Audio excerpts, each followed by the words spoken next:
विनती किया, राम मैंने अपने भाई को बहुत सताया है, बहुत दुख दिया है, ऐसा ना हो मेरे प्राण निकाल करके आप मेरी लाश डाल देना, चीर कौवे नोच करके खाएं। मेरे भाई सुग्रीव को समझा बुझा करके, क्योंकि सुग्रीव धर्मात्मा है, जब वो मेरी लाश का दाह संस्कार करेंगे तो मेरा उद्धार हो जाएगा। इसीलिए बताया जाता है कि मुर्दा की करनी जिंदा के हाथ में होती है। साथियों, कुछ नहीं, साथ में किया हुआ कर्म, दिया हुआ दान यही जाता है, केवल सत्संग ही जाता है। बाली कहने लगे मैंने बहुत कर्म किया है, मेरा भाई धर्मात्मा है, जब वो अपने हाथों से मेरा दाह संस्कार करेगा तो मेरा उद्धार हो जाएगा, अन्यथा मैंने अपने भाई को बहुत सताया है। बैरी समझ करके मेरी लाश को इस तरीके से न छोड़ देना जो चील कौवे खा ले। बाली राम से विनती करता है, राम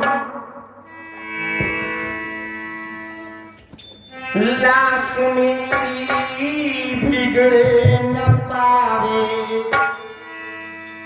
लाश मेरी बिगड़े न पावे, मधुवन में पहुंचाई।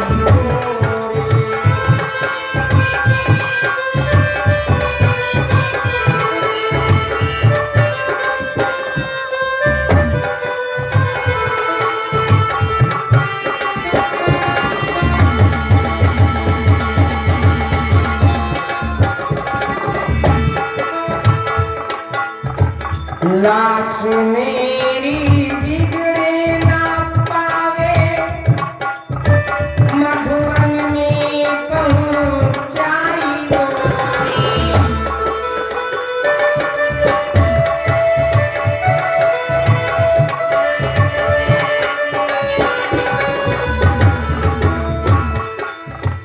हारा दुपट्टा लाई तेरे,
छिटकाए मेरी तिरिया रोवे, इन्हें कोई समझाए दो।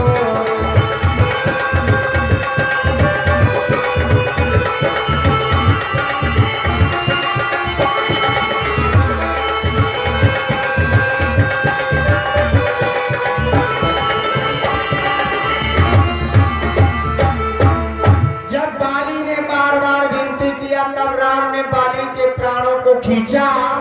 जब बाली के प्राणों को खींचा, पत्नी आके धड़ाम से लाश के ऊपर गिर पड़ी। कहा, प्राणनाथ जीवन धन, मैंने आपको लाख बार समझाया पतिदेव, मांग खुजला रही है, दाहिनी आंख फड़क रही है, आप घर से न जाए।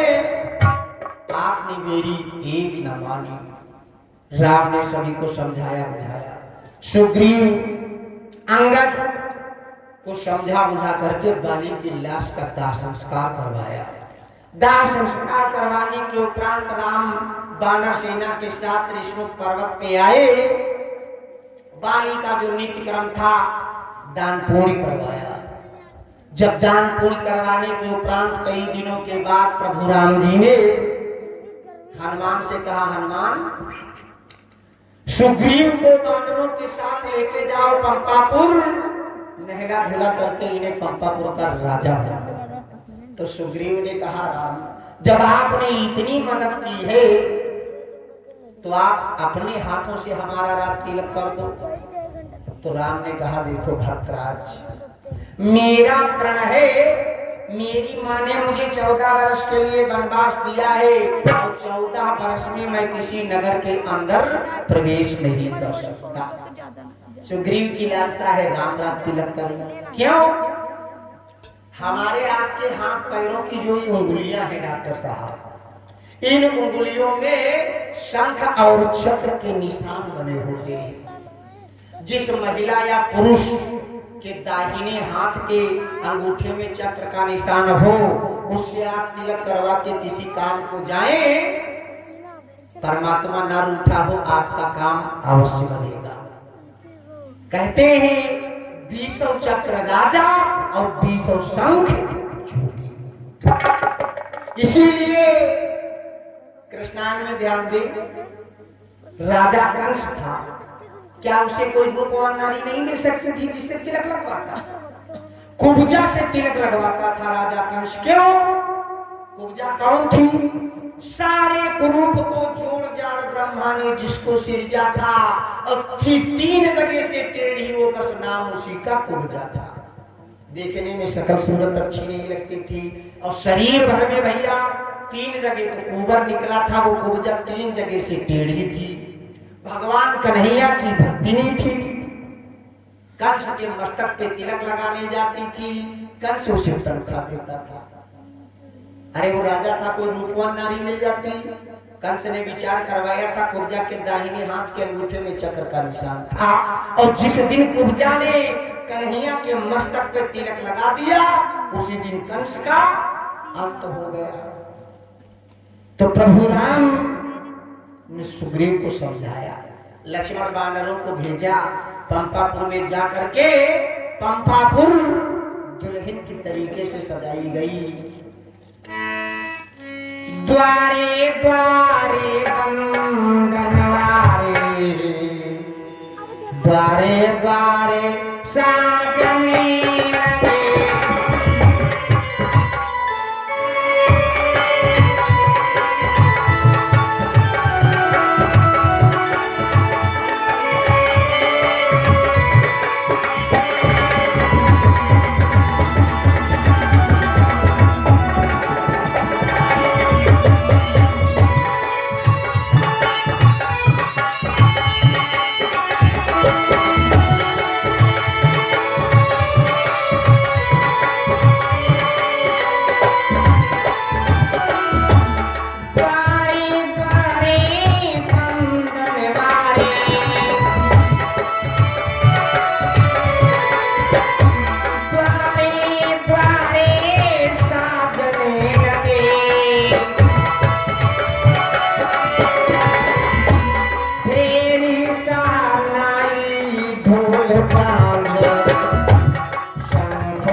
गाए जाने लगे, मंगलाचार बधाई गान होने लगा, वेद मंत्र संतों के स्वर होने लगे।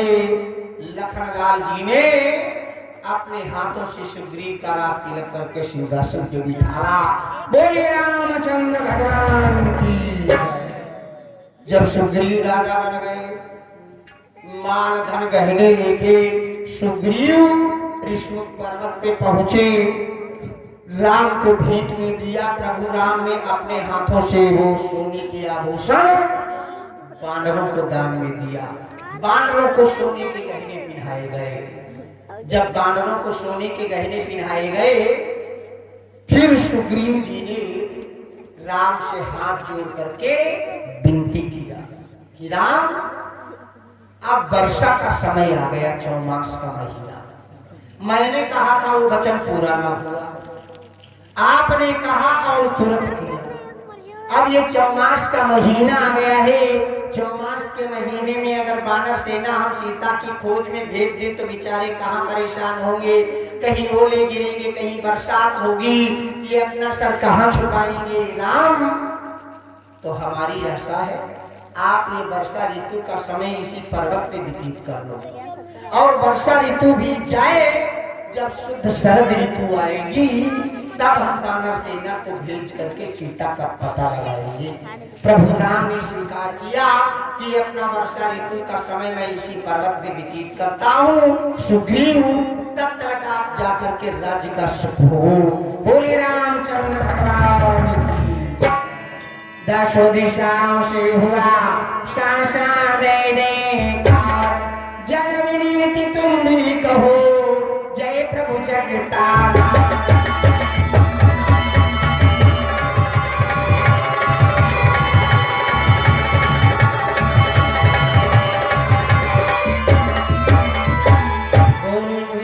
भगवान की जय, भागवत भगवान की जय। श्रोता बंधुओं